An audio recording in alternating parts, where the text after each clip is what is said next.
Now, a positive that I can give about the game is definitely in its story. Because, to me personally, Radical understood how to bring The Simpsons into the world of video games. Because they really understood the characters' motives. Like, at points when you drop them off, they'll say certain lines of dialogue. And some of them I can see them saying, and I feel they really brought them into the game really well, really understood the characteristics of each character.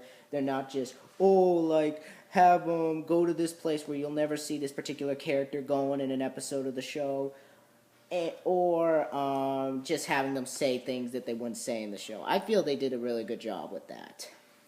I know a lot of people complain that they say random things, but I really didn't mind. Besides, this game is trying to be Crazy Taxi, and we're going to get to that later, but I feel they did a really good job with the characteristics. The story was well done. It feels like you're watching an episode of the show. It was very believable in terms of Simpsons content and how it's delivered.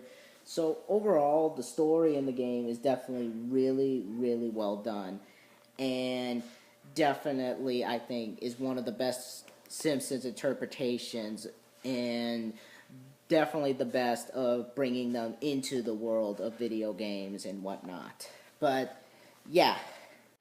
The graphics in The Simpsons Road Rage are really well done. Definitely really cool looking. I like the 3D animations on the characters. I know a lot of people seem to give junk to that whole part, but to me, they actually look really well done. You're looking at a PS2 game, and this is different from a TV show, so cut them some slack. I just thought they did a really good job with them.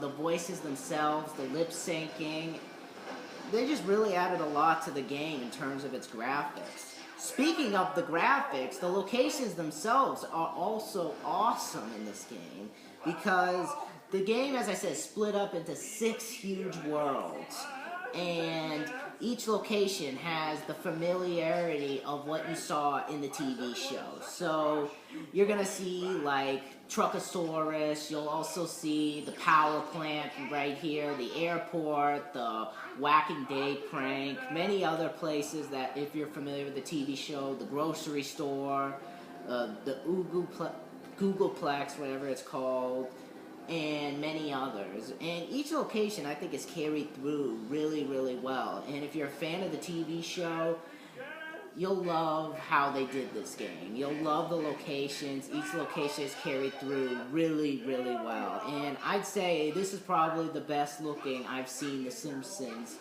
in a game. That's saying something compared to Simpsons wrestling. Now, so far, I have said good. But that's about to change in the gameplay. And the littlest cons lower the score for me. And that's sad to say, because this game started off on a high note. But now, goes downhill. The gameplay is split up into 3 different sections. There's Road Rage, Sunday Drive, Mission Mode. However, 4 if you count the 2-player head-to-head. But literally don't count because I don't have a second player. But Sunday Drive is basically explore Springfield at your own pace and drive around, do what you want. Nothing too extraordinary, but Road Rage is basically where you pick one of the Simpsons characters, each with their own car. Homer's got the sedan, Bart's got his soapbox racer, Canario, I don't know what that is, Lisa, beyond other things. Barney's with the Plow King, Apu with his sports car. So each one has their own car and everything. But you pick a character, you pick a location to go to, and basically wait for the load time. We'll talk about that later. The basic objective of this particular mode is to basically drive around as whoever character you're playing, and you stop and pick a particular person up. And the faster you get into your objective, the more money you get. Or the slower you get them, the less money you get. That's a problem that I gotta address later. But as you can see, right here, I picked up Nelson and stupid bus. But I'm driving into his location, and you'll see in a little bit. I got $100 in 3 seconds. And you need those 3 seconds because if you run out of time, the level officially ends. And basically, if you don't drop that person off in time, he'll jump out of the car and run away. There's also other parts of the gameplay where you have to basically go without hitting anything, or there are also other points where you basically have to hit everything in sight, and if you do either of those two, you get more money. Now, as I'm playing, I started to notice something. Does anybody recognize any of the gameplay elements in this game? Does anybody know of another game that does this? Do you?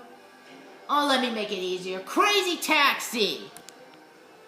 Yep, the gameplay is identical to Crazy Taxi. In fact, it was so similar that when Sega got a hold of the game and actually played it, they saw so much similarities that they actually filed a court case against Radical because they thought they were ripping off their game without permission. Wow. One of the biggest problems that I have with this freaking game is when there are points when you are driving and there will be points when you'll get hit around every corner by a car. And look at that, look at that, look at that. The thing is so glitchy in a lot of parts that it's unbelievable that they would let this pass. Because this is ridiculous. And on top of that, the cars stop. Look at that, it's happening again from all angles. Because the car controls are so awful and so like disjointed in some parts that it is just so freaking hard to control it. And on top of that, these buses will come out of nowhere. And look at that. They won't leave me alone. And basically, yeah, there's another one. That's another thing. The buses will just hit you from every possible angle. And at times when I was driving, the cars at times slow me down. And even at points when you try to go off a ramp in a couple parts, you'll end up not making it because all the cars feel exactly the same thanks to the god-awful controls. You want to know how awful the controls are? The joystick is the way to accelerate.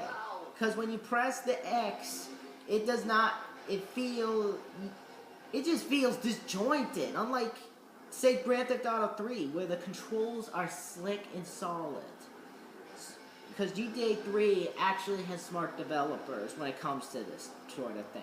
But yeah, a lot of the controls feel disjointed in a lot of parts. Very glitchy when driving, and at times when you are driving, it'll ruin the time that you have there. And there are points when that has happened to me. But the controls are god awful. Probably some of the worst controls. I wish I could. Can I get the controls on this thing? No, I can't.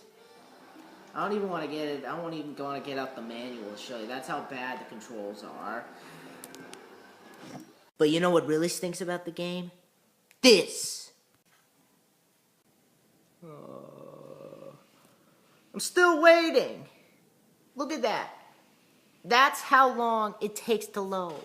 Mission mode is basically where you have specific missions where you play as a specific character and each has their own objective. For example, you have to get Homer to work on time without being noticed by Mr. Burns. There's another one where Barney gets drunk and you have to hit 12 mascots because he thinks they're evil. There's another one where Otto has his driving test. And there's another one where Snake has to wreak havoc in the power plant.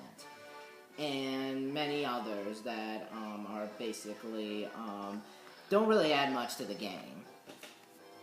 I did not feel the need to go back and play after doing the road rage thing. They just feel so freaking useless.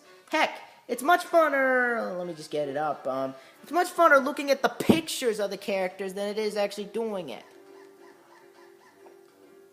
But, yeah, the mission mode is another thing that I do not like. It feels completely useless, and I felt they could have done much more with it. Bottom line, The Simpsons Road Rage is a really big missed opportunity. I felt so much more could have been given to this game than what was given, because the game is littered with bugs and glitches and a terrible control scheme that is so nauseating you'll want to throw up. It's really just pounded to the point of unplayable. Despite some good-looking graphics, the voice acting is well done and a good story, Simpsons Road Rage is a cab drive that does not deserve your money and should be very slow so that you can give them $1 instead of going out and paying them $50 for a car ride. This is, while not a bad game, it definitely is a very big missed opportunity, and I feel that a lot more could have been done. I hope that there is a Simpsons game out there that'll give something fun, something you need, instead of this final verdict of a 5 out of 10. Because so much could have been done with this game. So much, you know what, 5 is too nice. A 4 out of 10. But so much more could have been done than what was done with this game. It is just a game that is not worth the price tag of $50. It should be downgraded to $1 or something less, because this game is just one of the most disappointing games I've played in a while. I'll still keep it just because I'm a huge Simpsons fan, but good. If you want a good game that has this sort of mechanic, go play Crazy Taxi. It's much more worth your money instead of this. Heck, there's even a version of Crazy Taxi on the PlayStation 2. Or if you want to go old school and play the arcade, go ahead. Just bottom line, all in all, if you're going to buy this game, just wait for its price to go down, or get it in the bargain bin or something, or just even rent it. It's more worth it than just going out and paying the full price for this game, because it is not that good. It is just a mediocre attempt. While good graphics and good voice acting do not save your game. Yes, they might add to the game, but a lot more could have been done than this. But that is my review for The Simpsons Road Rage, and I'll see you guys later. Tell me what you guys think of The Simpsons Road Rage in the comments below, and be sure to rate, comment, and subscribe, and I'll see you guys next time. Not sure what I'll be reviewing next. I'll be sure to keep you guys updated on that. But I'll see you guys. Bye.